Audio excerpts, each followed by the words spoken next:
அஸ்ஸலாமு அலைக்கம். பஜ்ஜி எப்படி ரெடி பண்ணாங்கிறது பார்க்கலாமா? ஒரு கப் வந்து கடலை மாவு, 1/4 கப் அரிசி மாவு, 1 டேபிள் ஸ்பூன் உப்பு, 1 டேபிள் ஸ்பூன் மிளகாய்த்தூள், ஒரு சின்ன டீஸ்பூனுக்கு வந்து இஞ்சி வெள்ளப்பூண்டு பேஸ்ட்டு, காயப்பொடி, 1/2 டேபிள் ஸ்பூன் வந்து சோடாப்பு சேர்த்து, 1/4 டீஸ்பூன் மஞ்சள் தூள் சேர்த்து தண்ணி ஊற்றி மிக்ஸ் பண்ணிக்கோங்க. ரொம்ப தண்ணி விட்டுறாதீங்க, கொஞ்சம் கொஞ்சமாக ஊற்றி கரைச்சி எடுத்துக்கோங்க. ரொம்பையும் கட்டியாகவும் இருக்கக்கூடாது, ரொம்ப தண்ணியாகவும் இருக்கக்கூடாது. இந்த மாதிரி இருக்கணும். இதுதான் கரெக்டான பக்குவம். அதுக்கப்புறம் வாழைக்காய் வந்து சீவி வச்சுருக்கும் போது ஒரு 5 நிமிஷம் இந்த மாதிரி தனித்தனியாக எடுத்து வச்சுருங்க. அதுக்கப்புறம் நம்ம கலந்து வச்ச மாவில் 2 பக்கமும் முக்கி எடுத்து ஆயில் ஹீட் பண்ண ஆயிலில் நம்ம வந்து போட்டு எடுத்துட வேண்டியதான். நம்ம போடும்போதே பாருங்கள், நல்லா புசு புசுன்னு வரணும்.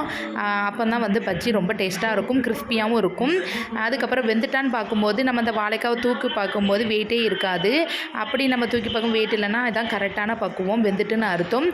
நீங்களும் வந்து இந்த மாதிரி ட்ரை பண்ணி பாருங்கள். ட்ரை பண்ணி பார்த்துட்டு எப்படி இருந்துச்சுன்னு நீங்கள் மறக்காமல் கமெண்ட்ஸ் பண்ணுங்கள். நான் ஒரு வீடியோவில் உங்களை சந்திக்கிறேன். ஓகே, பாய்.